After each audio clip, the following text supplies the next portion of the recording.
agora, Fórum Band News FM. ESG no Varejo. Environmental, Social and Governance. Oferecimento Fecomércio. Representa muito para você. Sejam todos muito bem-vindos. A partir de agora, a Band News FM exibe o Fórum ESG em todas as suas plataformas digitais e também no Dial, né? Para você que nos acompanha em todo o país, toda a rede Band News FM, Fórum ESG no Varejo. A gente vai tratar de um dos temas mais importantes do momento. Vamos falar de um tripé determinante para o fortalecimento e sucesso de empresas, de empreendedores, de profissionais de diferentes níveis e que é um divisor de águas na relação de consumo e no crescimento das companhias. Nossa proposta aqui é destrinchar, é explicar, é debater por que essa sigla é a bola da vez no mundo empresarial. E aí é importante a gente começar traduzindo. Essa sigla vem do inglês Environmental, Social e Governance. E aí o que significa isso em português, né? Ambiental, tudo aquilo que se refere às práticas da empresa voltadas ao meio ambiente. Entram aqui temas como poluição do ar, da água, gestão de resíduos,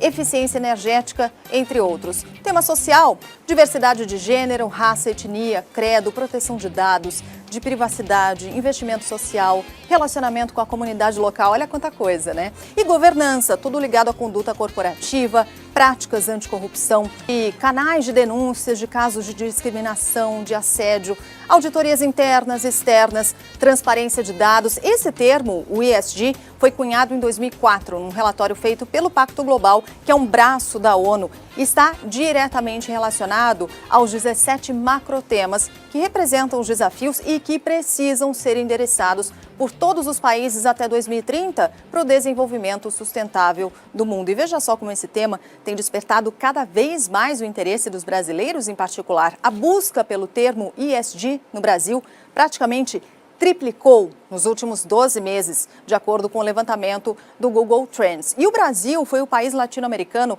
que mais pesquisou por essa sigla no último ano e um dos 25 países do mundo que mais buscaram pela temática no período. É um tema que carrega tantas possibilidades, tem tantos aspectos e em diferentes setores que a gente decidiu dividir esse fórum aqui em 2 dias. Então amanhã, nesse mesmo horário, a gente trata de ESG no Brasil como um todo e no mundo. E hoje a gente vai falar de ESG no varejo. Como o consumo consciente demanda cada vez mais critérios ambientais, sociais, de governança nas empresas, qual o tamanho dos desafios para atender consumidores mais atentos, mais exigentes e também os benefícios para as próprias empresas. Eu apresento a partir de agora os nossos convidados aqui para este fórum, começando pela Valéria Café, diretora de vocalização e influência do Instituto Brasileiro de Governança Corporativa e membro do Comitê ESG da Fecomércio São Paulo. Obrigada pela presença, Valéria. Muito obrigada, é um prazer estar aqui. Também está conosco a Jandaracy Araújo, CFO da 99 Jobs, e gentilmente também aceitou o convite, está aqui conosco. Obrigada pela presença. Eu que agradeço pelo convite. O Marcel Fukayama também está conosco, cofundador do Sistema B Brasil, toca esse assunto aqui também e é um dos nossos grandes convidados. Obrigada, Marcel. Obrigado pelo convite. Bom, e para tocar esse assunto aqui comigo está minha colega, jornalista, colunista da Band News FM, editora-chefe do portal Mercado e Consumo, Ayana Freitas. Obrigada, Ayana. Obrigada a você, Sheila. Obrigada, Band News, pelo convite. É um prazer estar aqui com esses convidados todos para falar desse tema que, como a Sheila disse, né, tem estado na pauta do dia, não só do varejo, mas de todas as empresas. E no caso do varejo, especialmente, não só nos últimos 2 anos, mas principalmente dos últimos 2 anos para cá, quando o consumidor se mostrou mais consciente, mais atento a essas iniciativas das empresas, né, mais preocupado, mostrando, inclusive, evidenciando que essas questões são decisivas para a hora da compra. E isso tem tudo a ver lá na ponta para o negócio também ser bem sucedido, né, Sheila? Boa, a Ayana sabe tudo, né, gente, das relações de consumo, então por isso, nada mais justo do que a Ayana estar aqui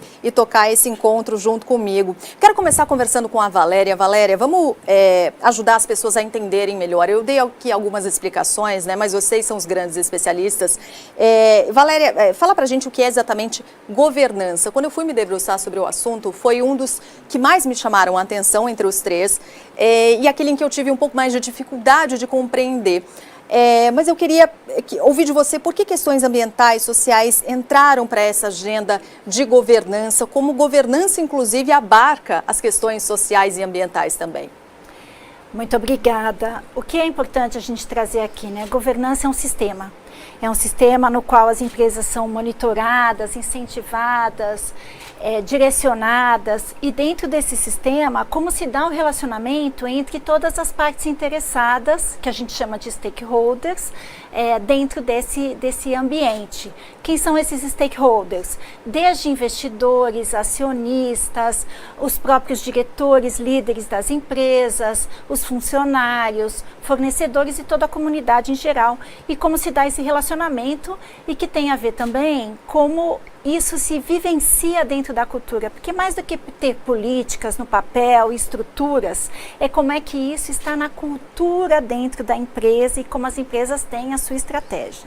Agora, como é que isso entrou, como é que as questões ambientais e sociais entraram na agenda da governança, né? O que é importante trazer? É importante trazer que já existia esse olhar da sustentabilidade, mas cada vez mais foi se percebendo a importância de você trazer as questões ambientais e sociais na estratégia da empresa, no direcionamento da empresa, nos processos e sistemas da empresa.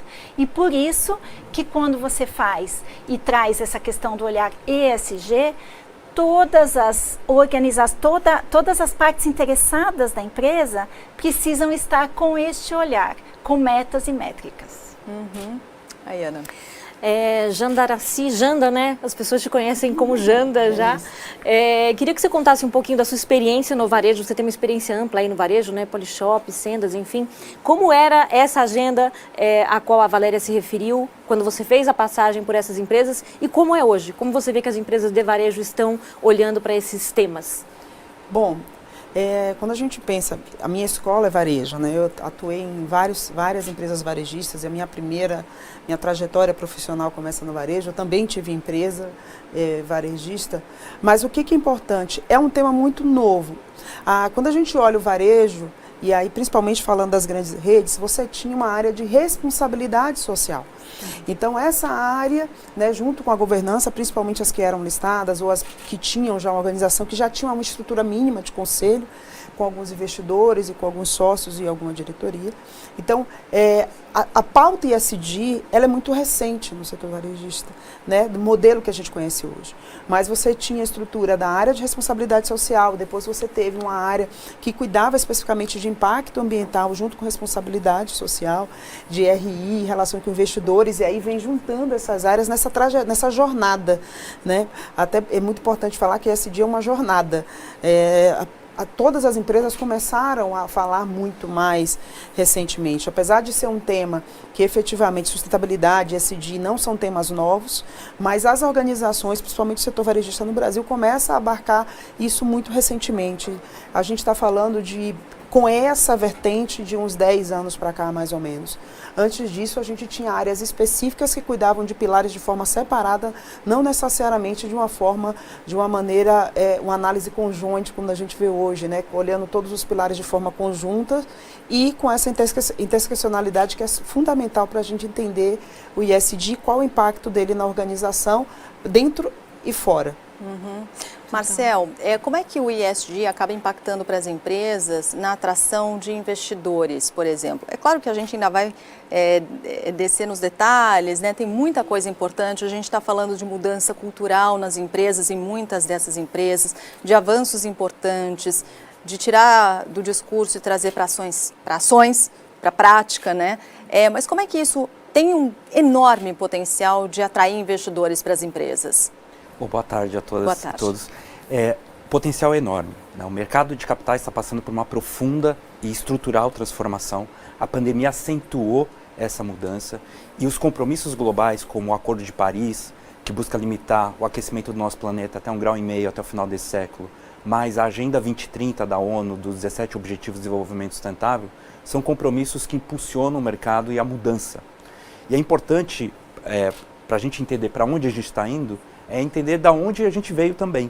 Há 52 anos, 13 de setembro de 1970, o professor Milton Friedman escreveu um artigo chamado a responsabilidade social das empresas é maximizar lucro. E isso moldou o capitalismo como a gente conhece nos últimos 50 anos. E gerou uma riqueza e um progresso econômico inquestionável. Mais de 1 bilhão de pessoas saíram da linha de pobreza extrema desde 1980.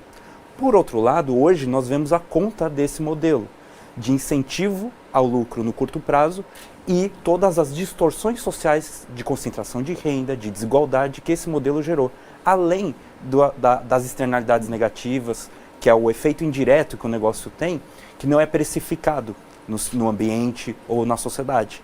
Então, por conta disso, 180 CEOs nos Estados Unidos, há 3 anos, em agosto de 2019, se levantaram dizendo: ei, eu não quero mais maximizar lucro para o meu acionista, eu quero gerar valor compartilhado para as minhas partes interessadas, para os meus stakeholders. E aí o Fórum Econômico Mundial, em janeiro de 2020, altera pela primeira vez o seu manifesto, incluindo o chamado capitalismo de stakeholders, ou seja, o capitalismo que gera valor e prosperidade compartilhada ao consumidor, ao colaborador, aos membros da comunidade e sim também ao acionista. Essa transformação que já estava começando ali pré-pandemia, durante a pandemia se acentuou enormemente. Né? Hoje, de acordo com PwC, Bloomberg, hoje nós temos 120 trilhões de dólares sob gestão no planeta. Disso, 40 trilhões, de acordo com o JP Morgan, é destinado para investimento ESG, do tipo ambiental, social e de governança. Esse é um ponto sem retorno, não haverá volta. O que a gente precisa fazer agora é assegurar que isso não seja um voo de galinha, não seja o novo greenwashing, né? Então, o discurso não alinhado com a prática. Né? E a gente está vendo hoje que as empresas precisam de práticas concretas e é isso muito que nós trabalhamos no Sistema B Brasil, não só no Brasil, mas em todo o mundo, com ferramentas de gestão que ajudam empresas a melhorarem suas práticas, com medição, gestão, reporte do seu impacto, redefinindo o papel das empresas na sociedade. Né? Empresas que atuam com propósito, com responsabilidade e transparência. A gente estava conversando pouco antes de começar o fórum, né? E a gente citou aqui de cabeça algumas empresas, ou aquelas empresas que já nasceram muito vocacionadas ou com isso já impregnado na sua cultura, né? Ou aquelas que tiveram de desenvolver o ESG dentro das suas companhias, mas que isso fica muito evidente. E quando não fica evidente na prática, o consumidor percebe, né, Ayana? Muito. E a gente lembra, né, até pouco tempo, a área de sustentabilidade era diretamente ligada à área de marketing, geralmente, das empresas, né? Quer dizer, estava na agenda, mas caiu um pouco nessa questão do greenwashing que você falou e que a gente vai tratar daqui a pouquinho. Quer dizer, era uma ideia, existia a intenção, mas na prática ainda era muito para o consumidor ver, né? Para o cliente ver, né? Esse é um ponto muito importante, porque a gente está exatamente numa era de transição. Nós fomos formados e se convencionou que o papel das empresas é gerar emprego, renda e pagar seus impostos. Então, se ela tivesse um impacto ambiental negativo, bastava ela cumprir a sua função social e estaria tudo bem. Diante dos desafios e oportunidades que a gente vive hoje, não está mais tudo bem. Nós precisamos que as empresas incorporem esse impacto negativo, mitiguem, neutralizem esse impacto e passem a gerar um princípio de adicionalidade, ou seja, impacto positivo no seu ambiente de trabalho, no seu modelo de negócio, na sua cadeia de valor. Então, essa nova lógica, ela é super importante porque as empresas passam a gerar esse impacto positivo e, com isso, a área de sustentabilidade, que antes era vista como custo nas empresas, eu diria nas últimas 2 ou 3 décadas, passa a ser valor. E as empresas, no mundo pós-Covid, geram valor a partir desse novo modelo mental. Valéria, Janda, claro. O que a gente percebe muito é que até o modelo, a estrutura hierárquica, né? Você tinha um analista, um assistente, passa a ter um gerente, hoje você tem vice-presidências. Então, você vai entendendo, mas o que é muito importante pautar é que o capitalismo de stakeholders, que eu sou conselheira também do capitalismo consciente do capítulo Brasil, que essa mudança de mentalidade também tem ajudado a formar e a surgir novos negócios que já nascem com essa vertente. Eu acho que o grande mote agora é você ver negócios surgindo na vertente de geração de impacto e geração de impacto social também. Então, você tem uma série de oportunidades surgindo. Então, negócios voltados, né, que são as social techs, as empresas que já são as green techs. Então, você tem uma série de novos negócios surgindo dentro da pauta ESG também e já com uma visão nova, com um novo capitalismo, essa terceira via que a gente tanto ansiava, porque ninguém aguenta mais tanta desigualdade, né? Mas eu acho que tem aqui, só minuto, acho que tenham complementando a questão do olhar do consumidor. O consumidor, essa nova geração, né, que a gente fala geração Y, a geração Z, é uma geração que efetivamente cobra por empresas que tenham propósito, cobra por empresas que mostrem que não estão só oferecendo seus produtos, mas que são realmente empresas que fazem a diferença para a sociedade. Essa geração tem ajudado a pautar, portanto, as empresas, é isso, né? Sem dúvida. Sem dúvida. Inclusive no processo de retenção e atração de talentos, né? Efetivamente é uma geração que ela é intolerante com alguns aspectos. Então, ela abre mão de estar naquela posição, ou estar naquela organização, ou consumir determinado produto que ela entenda que não agrega valor para a sociedade, que não está alinhada com os propósitos e valores e que principalmente faz diferente do que fala. Então, hoje, principalmente com as redes sociais, esse modelo de transparência, né, hoje não dá para, praticamente você não tem nada tão oculto como ficava antigamente. Isso muda muito. Então, hoje, quando a empresa pensa no processo também de atração e retenção de talentos, ela tem que deixar muito claro qual é seu propósito, seu papel na sociedade, que vai além do lucro, né? Isso é fundamental. A gente estava falando, como a Sheila comentou, de algumas marcas, né, antes de a gente começar aqui o fórum, que já nasceram com esse DNA, digamos assim. Vamos falar da Natura, por exemplo, né, o Boticário, enfim, já carregam essa bandeira no seu DNA há muito tempo.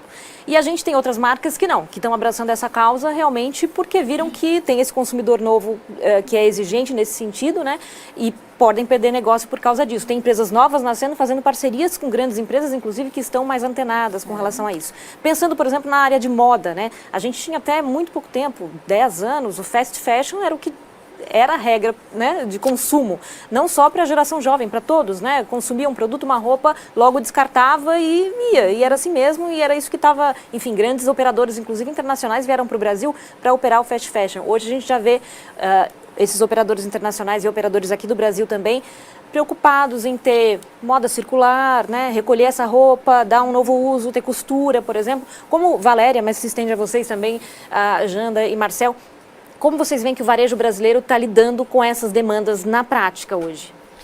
Olha, na prática, a gente ainda vê pequenas mudanças, mas não tão grandes como a gente deveria. E dentro desse olhar, né, eu queria trazer aqui, o IBGC existe há 22 anos e a gente vem trabalhando com essa pauta da governança que sempre trouxe esse olhar ambiental e social não falando, né? Então, para fazer essa desconstrução de governança, porque uma coisa que a gente escuta muito é, governança não é para mim, né? Governança é só para a grande empresa. A gente lançou em 2020 uma agenda positiva de governança, que são 15 medidas em que a gente pauta sobre 6 pilares, né? Então, os pilares são ética, integridade, transparência e prestação de contas, a questão de diversidade e inclusão, ambiental e social, inovação e transformação digital e conselho do futuro. Se você ler essas 15 medidas, você vai ver que toda empresa de qualquer tamanho pode fazer essa implementação, porque o que a gente escuta é muito caro eu pensar em implementar as questões ambientais e sociais. Então, a gente fala, peraí, como é que você trabalha, você tem líder empático? Você tem propósito como organização para servir a sociedade? Então, esse tipo de debate que você começa a ter, você tem um programa de diversidade e inclusão que precisa ter, o quanto você investe em inovação, né? Qual o seu olhar para a inovação e como você integra inovação com as questões ambientais e sociais? Então, são medidas práticas e rápidas que qualquer setor, então, assim, ainda é incipiente esse olhar, as empresas que estão fazendo e estão trabalhando, elas estão tendo retornos muito positivos e o que a gente vê é que efetivamente as empresas podem ter retornos rápidos e atrair mais talentos e ter melhor desempenho se elas olharem para essas medidas e para as questões ambientais, sociais e de governança de uma forma menos estruturada, mas de uma forma mais prática, né? Vivenciando isso. É curioso que todos falam de 2020, né? 2020 foi o ano em que tudo, de fato, que pelo menos os temas já existiam, mas a pauta ficou evidente, né?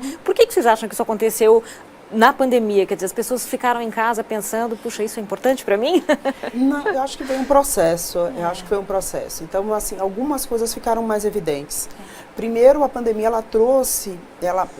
vamos falar especificamente do nosso país, né? Ela escancarou uma desigualdade que já era latente. Então, o que a gente tem, quem já trabalha, atua muito com essa vertente social e acompanha os movimentos sociais, a gente está falando de um abismo que foi revelado. Desigualdade, nós somos um dos países mais desiguais do mundo. Isso não surgiu em 2020, se acentuou em 2020. E, de novo, as redes sociais, o processo de visibilidade, as pessoas, todo mundo está mais ou menos, né? A gente não estava no mesmo barco, obviamente, a gente estava no mesmo mar, mas não no mesmo barco. Fez com que as pessoas começassem a entender e as empresas também, em determinado momento, serem impactadas pelo processo da pandemia. Então, algumas pautas, elas se acentuaram durante o 2020. Mas a gente vem falando especificamente das questões ambientais há algumas décadas. O 2020 foi um marco. O mundo parou e todo mundo entendeu que é necessário, não é só o papel do governo ou só o papel da instituição privada, é todo mundo junto, fazendo um processo de transformação para tornar um ambiente melhor, também ambiente de negócios. Eu queria retomar um ponto da questão do upcycle, que você acabou comentando sobre moda, por exemplo, que é um setor que efetivamente tem um processo de poluição ambiental pelo modo de produção significativo, e a gente nunca pautou isso, também vem pautado pela mudança de comportamento do consumidor. O modelo de upcycle, e algumas redes já entenderam isso, começam a atuar em um modelo onde sim você tem um novo conceito de moda. A pandemia de novo pautou isso. O luxo foi reinventado, você tem uma nova mudança de comportamento. Muitas pessoas deixaram de usar determinados tipos de roupas, determinados tipos de sapato, e entenderam que você não precisa disso para poder você estar bem. Então a gente tem aqui uma mudança real no choque, né? Foi um choque para todo mundo, né? Eu particularmente, dia 13, quando anunciou o fechamento no estado de São Paulo, estava atuando na área pública. Então, o choque de para tudo, a natureza respondeu. Semanas depois a gente estava vendo o céu mais azul, pássaros, né? Pássaros na cidade de São Paulo, por exemplo, pássaros na cidade. Então, a gente teve uma mudança significativa, um choque com a realidade. E a gente percebe que as organizações entenderam que o grande papel dela, além de tudo que a gente já falou, mas como as organizações também são impactadas por esse processo de ampliação de desigualdade, excesso de poluição. A gente está falando de escassez de recursos. E agora ficou muito nítido, né? Até pela questão de mudança climática também, que também vem impactando negócios e vai impactar muito mais. Acho que a pandemia realmente escancarou essas falhas estruturais, né, sociais e ambientais. Durante a pandemia, o mundo viu a cada 26 horas um novo bilionário. Enquanto isso, o Brasil viu 33 milhões de brasileiros passarem fome. 125 milhões de brasileiros, mais da metade do nosso país, não sabe se vão comer 3 vezes hoje, 2022. Então, isso tudo evidencia falhas estruturais e, ao mesmo tempo, foi um grande convite para o planeta, para a sociedade, para as lideranças globais, públicas, empresariais e da sociedade civil se mobilizarem em torno desses desafios. O segundo trimestre de 2020 mostrou, por exemplo, quando o mundo parou, que é nesse nível de atividade econômica que a gente precisaria estar se a gente quiser cumprir o Acordo de Paris. Ou seja, parar tudo. Será que é viável parar tudo? Não, então a gente vai ter que redesenhar tudo. Redesenhar a economia linear para uma economia circular. Uma economia individualista para uma economia mais colaborativa, mais compartilhada. Uma economia velha e datada e que concentre e gera lucro no curto prazo para uma nova economia inclusiva, equitativa e regenerativa. Então, esse convite que a gente precisa. Recentemente tem um artigo do futurista Brett King que fala que no futuro, os humanos do futuro olharão para o capitalismo de hoje como nós hoje olhamos para a Idade das Pedras. Porque esse capitalismo que a gente conhece hoje está em profunda transformação. Marcel, desculpa, Ana. A Valéria estava comentando, né, sobre como o ESG é possível mesmo para pequenas empresas, né? Fica achando, vou gastar muito, é algo apenas para grandes organizações, quando na verdade não é possível, né? A Valéria acabou de falar sobre isso. Você concorda com isso? Em que aspectos? E também eu queria ouvir de vocês. A empresa que não entrar nesse novo momento, talvez não tão novo assim, mas vamos tratar ainda como novo para muitas empresas, está condenada a quê? Ou está condenada? Está condenada a deixar de existir, a perder valor para a sociedade, para as pessoas, para o planeta, para o mercado. Né? Então, é isso que nós estamos falando, não tem para perfil de indústria, ou para tamanho de empresa, ou que mercado que atua, isso é para todos. Isso é transversal a todos os mercados. Hoje no Sistema B nós temos 250 empresas no Brasil que se certificaram como empresas B, que são empresas com alto nível de transparência, prestação de contas e impacto social e ambiental positivo. São empresas que passaram por um rigoroso processo de medição de impacto em governança, em modelo de negócio, impacto ambiental, na sua comunidade e com os colaboradores. E aí receberam uma pontuação e por isso são certificados. Mas são mais de 8 mil empresas que usam a nossa ferramenta, que é online, confidencial e gratuita, para poder medir e gerenciar o seu impacto. Hoje, 80% dessas empresas são empresas pequenas. Por que são empresas pequenas? Primeiro porque a empresa pequena tem mais agilidade, tem mais facilidade para ser o chamado early adopter, né, e adotar as grandes mudanças emergentes. São empresas que são mais novas, a grande maioria tem até 5 anos de existência, então já foram criadas com esse mindset de que eu devo gerar impacto social e ambiental positivo no meu modelo de negócio. Então isso compõe um grupo de empresas que eu chamaria de o primeiro C, que é aqueles que mudam por convicção, são convertidos. Aí nós temos um grupo de grandes empresas que também são convictas, como uma Natura, por exemplo, que foi a pioneira no planeta em lançar contabilidade integrada esse ano. Contabilidade integrada, para aqueles que estão nos ouvindo, a partir da crise de 29, com a quebra da Bolsa, o mundo criou uma uniformidade, uma estandarização da contabilidade financeira. E aí o investidor pode começar a gerenciar não só o retorno, mas também o risco. Aí a partir dessa década, nós acreditamos firmemente que a gente vai ter uma estandarização da contabilidade social e da contabilidade ambiental. E a Natura tem feito isso separadamente, e aí a partir de 2022 eles passaram a fazer de maneira voluntária e pioneira a chamada contabilidade integrada. Então esse é o perfil de empresa que muda, que transforma, que pavimenta o caminho para outros seguirem pela sua convicção. Mas nós temos aquelas outras empresas que seguem o caminho por uma certa conveniência, porque é uma oportunidade. A gente viu aqui que o consumidor de fato está gerando essa pressão. Uma pesquisa do Google Ipsos mostrou que 54% dos brasileiros, se tiver a opção do produto A ou produto B, sendo o produto B mais social e ambientalmente responsável, vão escolher por esse produto. A gente está vendo a geração milênio, que vai ser metade, hoje já é metade da força de trabalho, e até 2025 vai ser 3 em cada 4 colaboradores, vão influenciar a mudança no ambiente de trabalho. Né? Então, um CNPJ é um conjunto de CPF. A gente está vendo mudanças no mercado de capital. Então, o investidor passando a considerar o impacto como a terceira variável. Então, risco, retorno e impacto. Então, todos esses vetores de transformação estão criando uma nova oferta para esse consumidor, para esse stakeholder importante. Então, isso vai gerar uma transformação, nós acreditamos, em larga escala. Mas, por fim, tem um terceiro C de transformação, que é aqueles que mudam por constrangimento.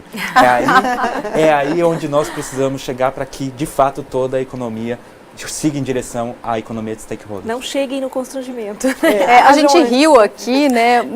Deveríamos lamentar, né? Mas, infelizmente, há um grande número de empresas que vão fazer isso na força do constrangimento mesmo. Mas acho que um ponto é que o que é que a gente ouve, principalmente dos pequenos, e dependendo do estágio, do tier que ela esteja, né?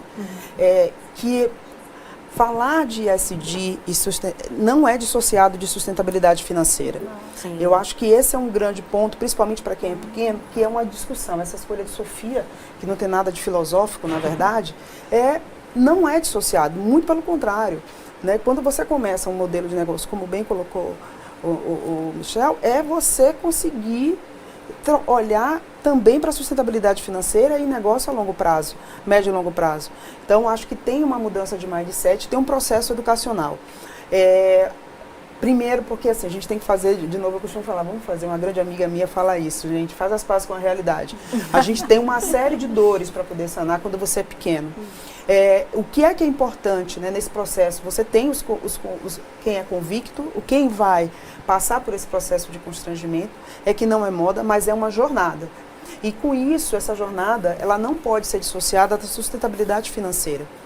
Quando ele entende que ele pode lançar debêntures ESG, que existe oportunidade, que ele também pode captar, ele começa a entender que não é uma coisa tão intangível assim, ele já começar um negócio pautado, né, no modelo ESG ou exatamente com o modelo de sustentabilidade muito bem estabelecido, né, com o seu core muito estabelecido. Então, e aqui entra a questão de cultura, né? A cultura, uma cultura consciente é fundamental. É fundamental que se tenha uma cultura consciente, que a liderança tenha isso muito claro, a liderança também tenha consciência do seu papel para o engajamento. independente do porte, acho que esse é um ponto fundamental. Agora, quando você falou em sustentabilidade financeira, é importante trazer, né? Quando o empresário, ele identifica que ele pode conseguir mais recursos se ele estiver organizado, não só financeiramente, mas se ele tiver transparência nos seus dados, né? Se ele efetivamente tratar bem seus funcionários, tiver regras e políticas de como ele lida com os funcionários, de como ele traz resultados para o meio ambiente, se ele tiver tudo isso claro e transparente, vai ser mais fácil para esse empresário conseguir investimento externo, porque também o mercado financeiro, ele vem cobrando cada vez mais, não só para obter crédito, para dar crédito, né, mas também para investir na empresa, ele vem pedindo que as questões ambientais, sociais e de governança sejam organizadas, estruturadas, transparentes, com todos os dados, não só financeiros, mas também não financeiros, organizados, de forma que o investidor consiga entender se o risco é grande ou pequeno, né? Porque quando você investe em questões ambientais, sociais e de governança, o risco para o negócio é menor e você garante mais longevidade. Claro, sem dúvida. Queria perguntar para o Marcel um pouco do Sistema B. Você falou um pouquinho rapidamente aí das certificações que são necessárias, em que áreas, né? E citou 250 empresas hoje no Brasil, não é isso? Que tem a certificação. Como é esse processo de certificação? Ele é demorado, ele não é, ele é custoso para a empresa ou não? E que empresas, se a gente pegar essas 250 hoje aí atuais, tem algum setor que se destaca, por exemplo, hoje, em termos de ter certificação? Muito bem, hoje o Brasil é um dos maiores mercados no mundo na certificação como empresa B. É o maior mercado de língua não inglesa no mundo, o que é um destaque. E hoje nós temos o setor que mais cresce são empresas de bens de consumo, justamente por esses vetores de transformação que a gente tem conversado aqui no debate. Inicialmente, a maior parte eram pequenas empresas de serviços. Então a gente já começou a perceber uma transformação.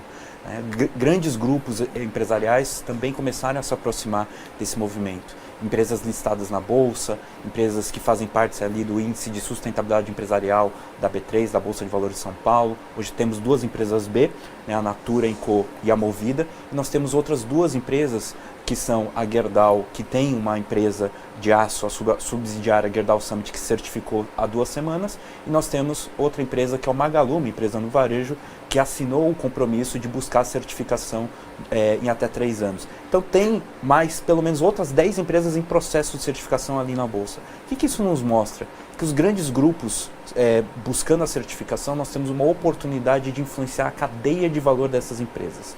E essas empresas significa influenciar a cadeia de fornecimento, de colaboradores, de membros da comunidade desses fornecedores. Então a Natura, por exemplo, tem sido uma grande embaixadora, uma grande plataforma para trazer novas empresas para o movimento, por conta de toda a sua cadeia de suprimentos e fornecedores. Então a Natura trouxe como uma empresa B recentemente a primeira empresa de logística no mundo a se certificar, que é a Patrus.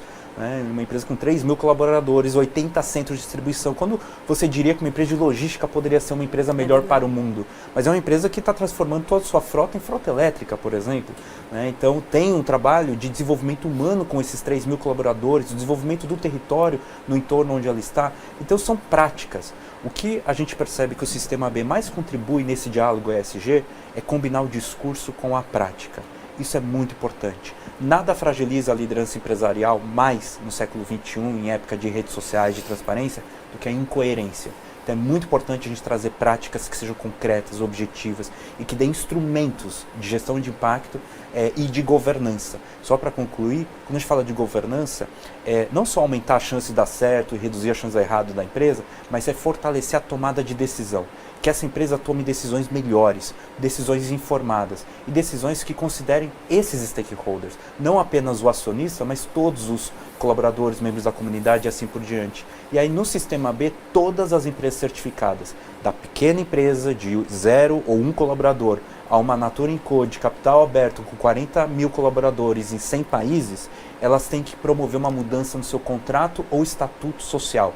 incorporar uma linguagem do sistema B no objeto social, se comprometendo ao impacto social e ambiental positivo, e a administração, para considerar os seus stakeholders na tomada de decisão no curto e no longo prazo. Isso leva quanto tempo? É um compromisso mesmo que ela assume por um prazo relativamente longo, né? Exatamente. Um processo de certificação de uma empresa grande ou de uma empresa média pode levar mais de 2 anos. Né? Então, por isso que o compromisso dessas grandes empresas tem tomado pelo menos 3 anos.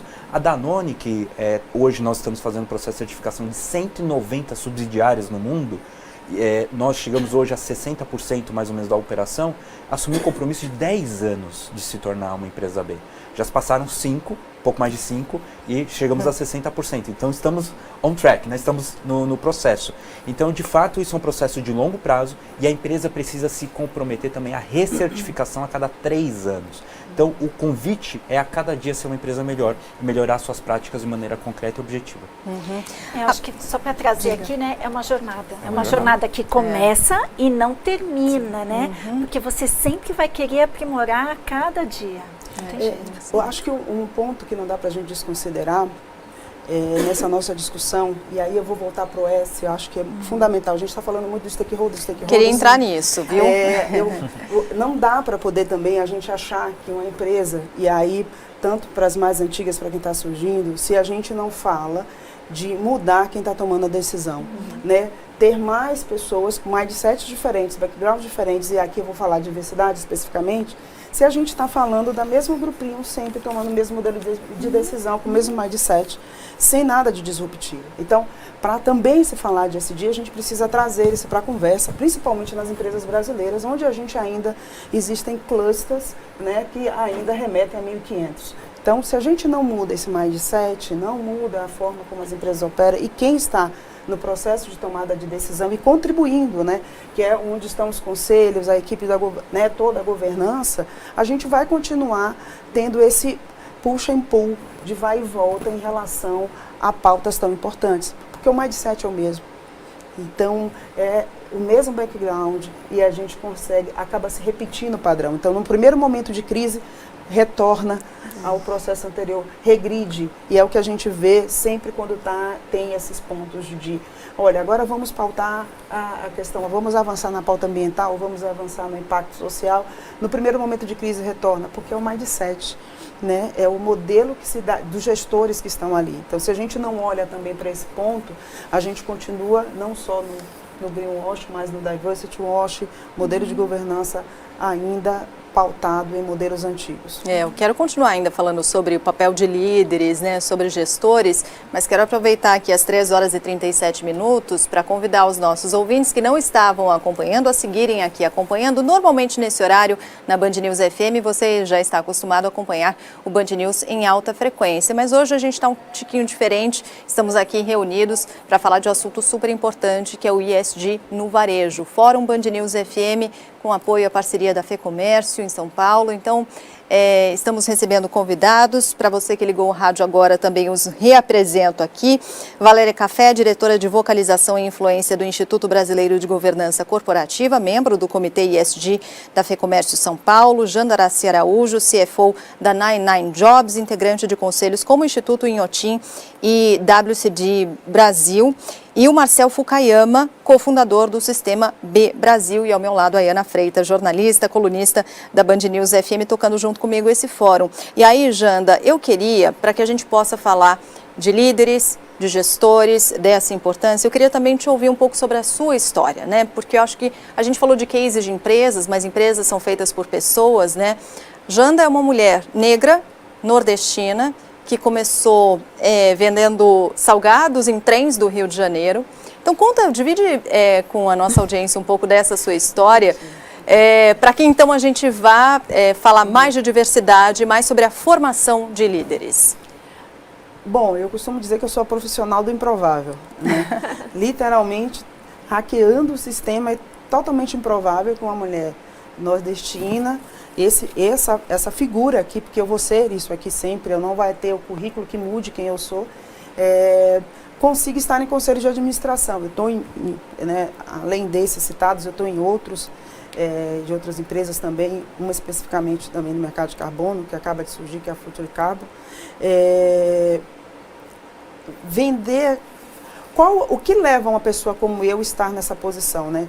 De vendedora de salgados ao conselho de administração. Eu costumo brincar assim, me apresentar assim. Oportunidade. Efetivamente, oportunidade.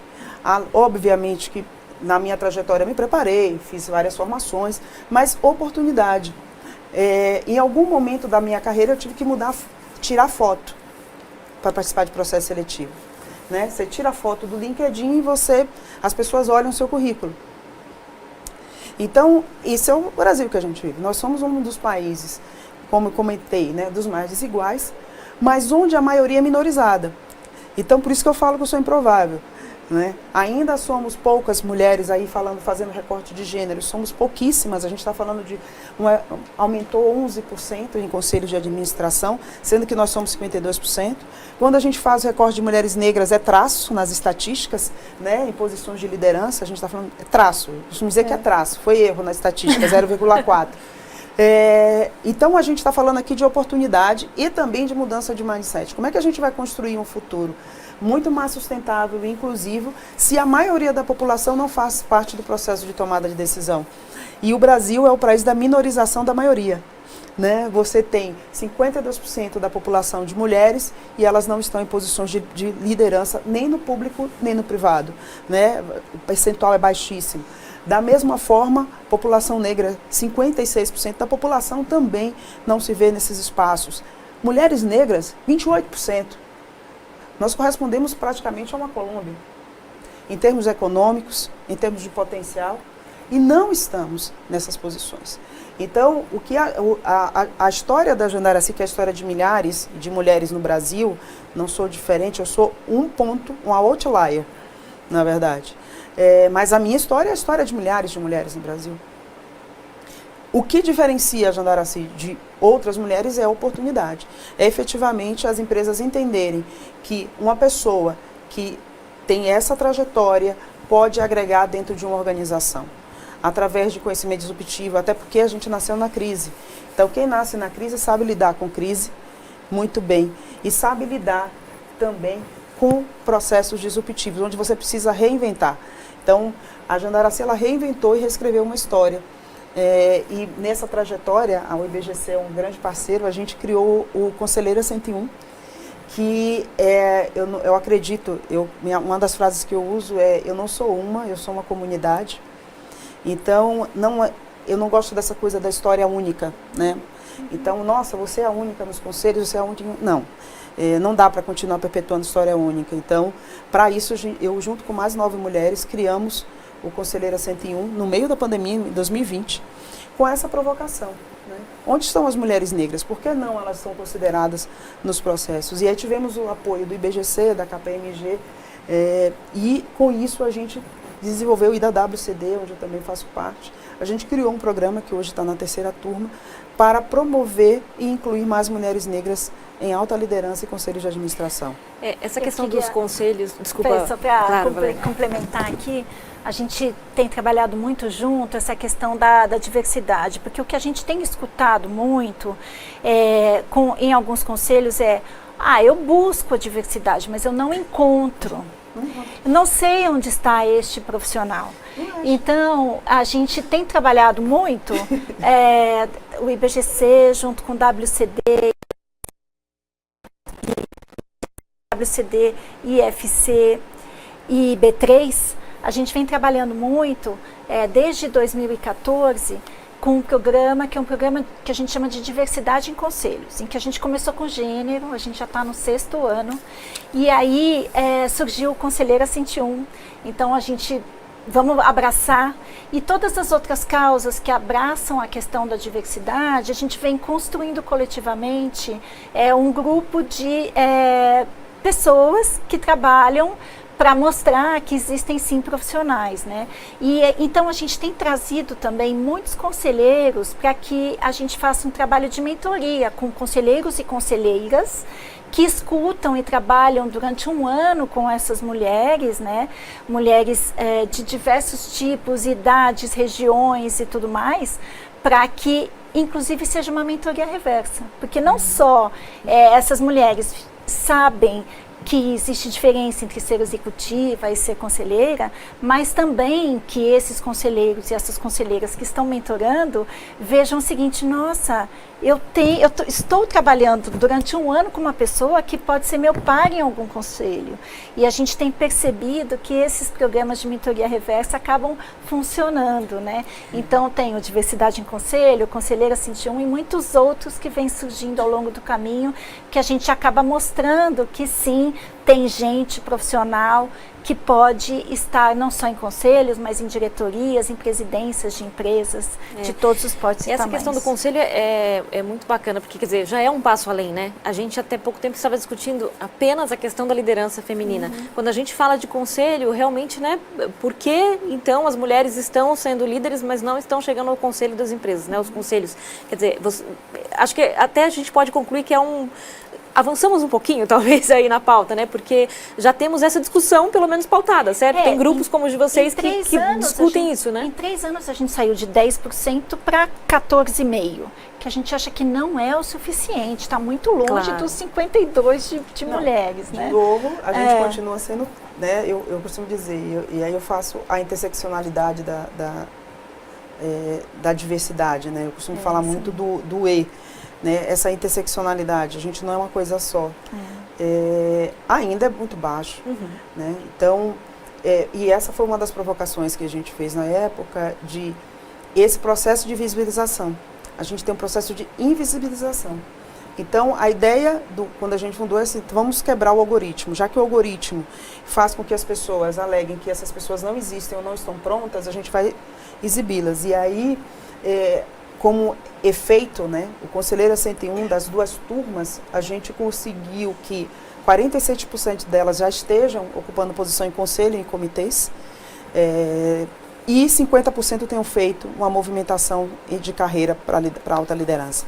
Então, efetivamente, o que a gente tinha era um processo de invisibilização dessas mulheres.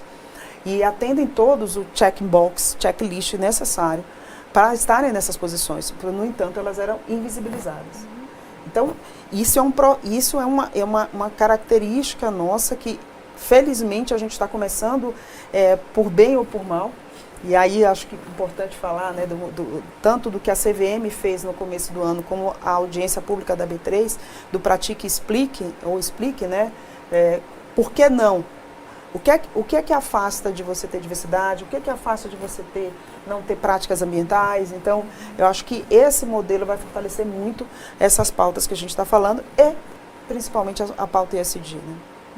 Acho que é importante só explicar o que é esse. A B3 abriu uma audiência pública para o mercado, principalmente para as empresas listadas, na verdade, em que essa audiência pública explica e coloca que o ideal seria que até 2025 houvesse uma mulher nos conselhos de administração ou nas diretorias da empresa, mas uma pessoa que seja minorizada, né? Tanto nas diretorias das empresas ou nos conselhos, até 2025. E além disso, mas isso não é uma obrigatoriedade. As empresas podem dizer: eu não tenho, mas eu explico o porquê. E a mesma coisa em que as empresas listadas precisariam explicar o seguinte: olha, eu sou uma empresa listada e eu não tenho indicador integrado, né? Eu não tenho dados não financeiros, eu só tenho dados financeiros. Se ela não tiver, ela tem que explicar por que ela não tem. Então, é isso. Queria perguntar para o Marcel, mas enfim, estendo também, como a gente já tem feito aqui nessa última hora, já ouvi de alguns grandes empreendedores algo como: tenho tentado, mas não tenho apoio de políticas públicas. Dá para as empresas fazerem sem que haja políticas públicas? Ou seja, essa é uma responsabilidade das empresas, independentemente de políticas públicas. Esse talvez pode ser encarado como mais um argumento para não fazer, ou é necessário? A gente vive um momento de redefinição do papel das empresas na sociedade. As empresas deixam de apenas gerar um bem privado para gerar bens públicos. Seja um Google, que democratizou o acesso à informação, ou uma rede social, entre outras possibilidades de bens públicos. E nessa mudança, a gente vê as empresas também criando soluções de impacto social e ambiental. Seja a própria Ambipar, por exemplo, que está aqui no nosso debate, que adquiriu recentemente uma empresa B chamada Boomera, que está revolucionando a economia circular. Isso é um bem público tremendo. Então, as empresas, sem dúvida, podem fazer muito, mas não podem fazer tudo. Tem limitações. Tem limitações, sobretudo, de escala. E essa escala vem com políticas públicas. E aí é importante entender qual é, então, o papel do Estado na construção dessa nova economia. Um papel de um Estado viabilizador, de um Estado empreendedor, de um Estado facilitador na construção dessa nova economia. Muito do que a economista italiana, radicada no Reino Unido, Mariana Mazzucato, tem trazido sobre o papel empreendedor do Estado. E esse Estado empreendedor desenha, implementa políticas públicas que favoreçam essa nova economia. Um exemplo concreto, que esse é um papel que eu tenho exercido globalmente, com foco nos Estados Unidos, Reino Unido, Europa e alguns países da América Latina, incluindo o Brasil, é conversar com governos para desenhar políticas públicas que escalem, que criem um ambiente institucional que seja favorável. Então, por exemplo, nos Estados Unidos, nós criamos uma coalizão com mais de 40 organizações, que se chama The White House Initiative on Inclusive Economic Growth, que é uma iniciativa para apoiar a administração Biden-Harris na retomada verde nos Estados Unidos. Como resultado disso, está saindo um projeto de lei nos Estados Unidos que se chama Fair Sustainable Capitalism, capitalismo justo e sustentável, um projeto de lei. No Reino Unido, nós introduzimos no Parlamento Britânico um projeto que torna todas as empresas incorporadas no Reino Unido mandatoriamente empresas que incorporem um impacto positivo, responsabilidade com seus stakeholders e o compromisso com a transparência, em medir e reportar o seu impacto. Na Europa, nós estamos trabalhando com a Comissão Europeia na diretriz de governança corporativa, tornando mandatório para todos os administradores e diretores das empresas europeias a diligência na sua cadeia de valor. Então você é responsável sim de onde você contrata, você é responsável sim pelo impacto ambiental, pelas emissões de gases que os seus fornecedores geram, isso é parte da sua cadeia produtiva. E aqui na América Latina nós temos sido exitosos na Colômbia, no Peru, no Equador, no Uruguai e no Panamá, mais recentemente, em criar uma nova identidade jurídica que se chama Sociedade de Benefício. E mais recentemente nós introduzimos no Senado, aqui no Brasil, um projeto de lei, o 3284 de 2021, que cria a Sociedade de Benefício no Brasil. É uma nova identidade jurídica que permite qualquer empresário, aqui no Brasil nós estamos fazendo de maneira voluntária, que se qualifique. Você pode ser uma sociedade limitada, uma sociedade anônima, e você se qualifica como uma sociedade de benefício, em que você passa a ser identificado juridicamente como uma empresa que atua com propósito, responsabilidade e transparência. A gente acredita que isso pode revolucionar as políticas públicas. Isso pode mudar a forma como a gente vê o pagamento de impostos de empresas. A gente pode revolucionar as compras públicas. Hoje no Brasil, 12% do PIB vem de compras públicas. O governo é sim um importante ator de mercado. Imagina o governo selecionando empresas não apenas pelo preço na licitação, mas pelo impacto positivo, né? E por isso que nós conseguimos incluir numa portaria do Ministério da Economia o impacto na decisão do governo nas compras públicas. Então, isso é o tipo de política que a gente consegue criar se a gente atua em pontos de acupuntura, criando uma identidade jurídica nova, identificando esse novo setor econômico na sociedade, no mercado, a gente pode escalar isso a um outro patamar. Eu entendo bastante eu acho que a gente tem uma série de oportunidades em termos de política pública. Criando regulamentação, como falou, criando novas figuras públicas, desburocratizando, né? Onde a política pública entra, né? Eu acredito muito no modelo de parcerias públicos-privadas para resolução de grandes problemas, resolução de temas muito estruturados, principalmente na questão do meio ambiente. Eu acho que a gente tem grandes oportunidades. A gente perdeu um pouco o time, né? A gente está indo para a COP27 agora em novembro, já a 27, e a gente está discutindo a COP26, ainda discutindo a regulamentação de mercado de carbono no Brasil. Então, sim, o setor público ele é fundamental, principalmente para criar novas políticas públicas atreladas a isso, dar segurança jurídica e ajudar no processo de desburocratização e gerar incentivo, né? Que modelo de incentivo seria esse para essas organizações seguirem nesse modelo de gerar benefícios para a sociedade como um todo? é muito bem pautado, e acho que a gente até precisa divulgar mais esse novo projeto de lei, inclusive para ter mais advocacy, principalmente nesse momento que a gente está agora, que isso não se perca, né? Porque a gente está no processo de mudança, é muito importante que as empresas mantenham advocacy em relação a alguns projetos de lei. E isso é governança também. E eu queria destacar a importância da autorregulação também no mercado. Então, isso que a Valéria, que a Janda citaram, que está acontecendo na B3, essa consulta pública sobre diversidade nos conselhos, é um exemplo de autorregulação. Então, a própria Bolsa de Valores São Paulo, com a criação do Índice de Sustentabilidade Empresarial há quase 20 anos, a criação do novo mercado há também quase 20 anos, subiu a régua no mundo com relação à governança. Isso é um exemplo de autorregulação. Então, a gente precisa que os atores de mercado também se movimentam para que a barra suba. E isso vai influenciar a mudança autorregulatória e, quem sabe, novas leis, novas políticas públicas, mudando a norma e criando uma nova cultura, um novo jeito de pensar e de fazer. Esse é o papel das organizações da sociedade civil, né, que na verdade devem trabalhar junto com essas entidades como B3, CVM, para ajudar nesse processo de autorregulação. E voltando aqui, o Brasil tem uma oportunidade maravilhosa, porque o Brasil pode ganhar muito com a regulação do mercado de carbono, o Brasil pode ganhar muito porque a gente é um dos países que mais tem energia limpa no mundo, e por isso a gente precisa trabalhar para a melhoria de políticas públicas também nesse sentido.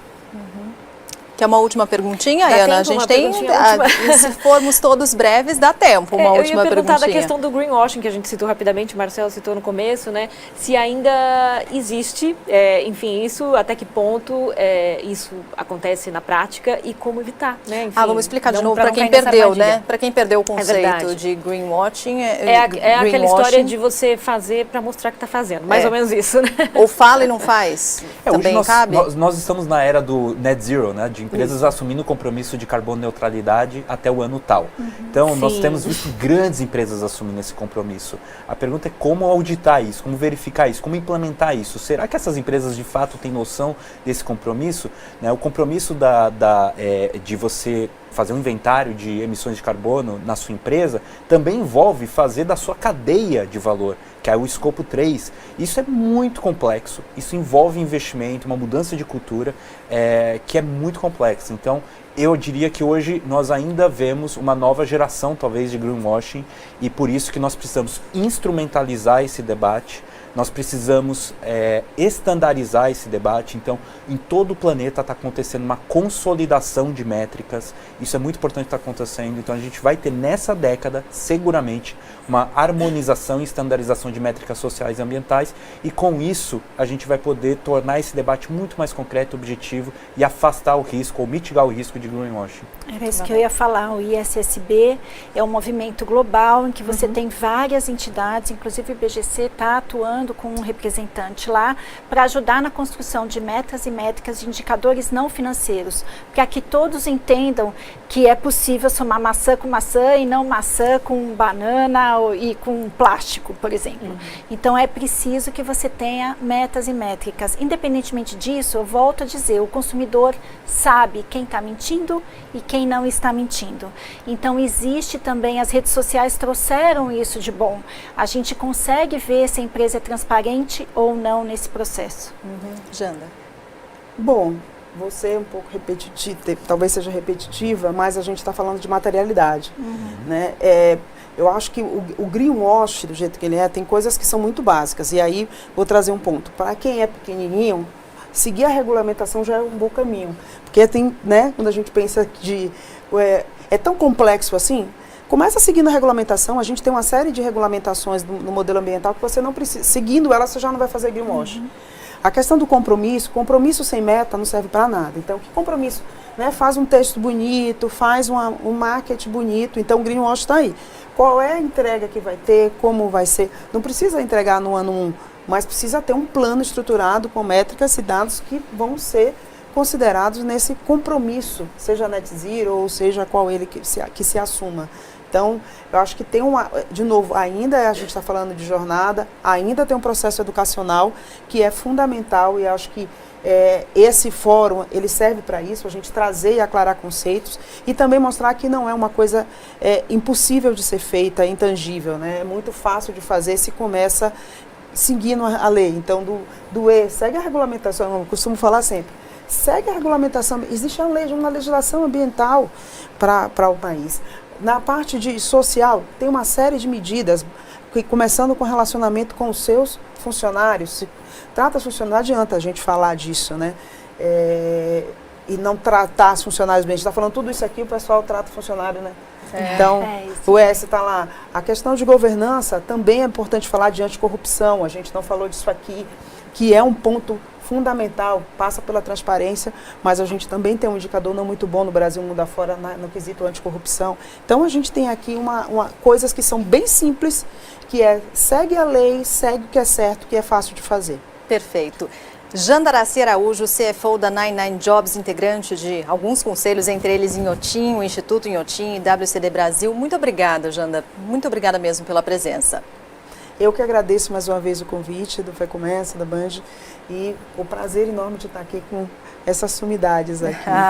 Valéria Café, muito obrigada também. A Valéria é diretora de Vocalização e Influência do Instituto Brasileiro de Governança Corporativa, membro do Comitê ESG da FEComércio São Paulo. Obrigada, Valéria. Obrigada a vocês, a FEComércio, aos nossos colegas que estão aqui, que a gente se vê sempre, né? A gente troca muita ideia.